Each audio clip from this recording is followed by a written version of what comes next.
As a Christian, it is essential to approach the mainstream media with a critical eye, recognizing that their values and worldview often contradict the principles of our faith. Unfortunately, the mainstream media has become increasingly biased, pushing a secular and often anti-Christian agenda that can be misleading and deceptive. There are several reasons why Christians cannot trust the mainstream media, and it is crucial to understand these reasons to make informed decisions and stay grounded in our faith. Firstly, the mainstream media often promotes a secular humanist worldview that is at odds with Christian values. They frequently report on issues such as abortion, LGBTQ+ rights, and climate change from a perspective that prioritizes human autonomy and selfish desires over biblical principles. For example, they may portray abortion as a woman's right to choose, rather than acknowledging the inherent value and dignity of human life. This biased reporting can lead Christians to doubt their convictions and conform to the world's standards, rather than standing firm on the teachings of Scripture.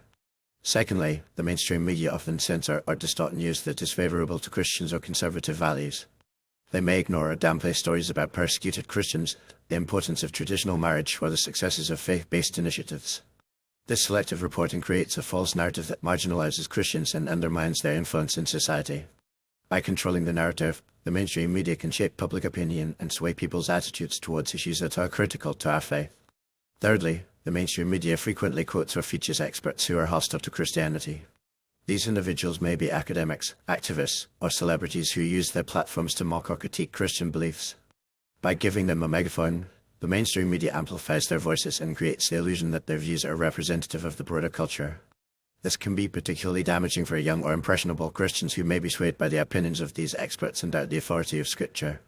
Fourthly, the mainstream media often uses emotive language and sensationalism to manipulate public opinion.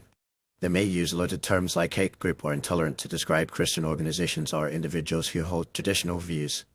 This kind of language is designed to evoke strong emotions and create a negative perception of Christians, rather than encouraging nuanced discussion and debate. By using these tactics, the mainstream media can create a toxic atmosphere that discourages Christians from engaging in public discourse and sharing their views. Lastly, the mainstream media has a track record of reporting false or misleading information about Christians and conservative issues. They may spread fake news or misinformation about Christian leaders, organizations, or events, which can damage reputations and erode trust. This kind of reporting is not only unethical but also irresponsible, as it can have serious consequences for individuals and communities. In conclusion, as Christians, we cannot trust the mainstream media to provide accurate or unbiased information. Their secular humanist worldview, biased reporting, censorship, and manipulation of public opinion all contribute to a toxic environment that is hostile to our faith. Instead of relying on the mainstream media, Christians should seek out alternative sources of news and information that align with our values and principles. We should also be discerning and critical in our consumption of media, recognizing the subtle influences and biases that can shape our perceptions and attitudes. By being informed and vigilant, we can stay grounded in our faith and effectively engage with the world around us, sharing the gospel and promoting Christian values in a way that is winsome and compelling.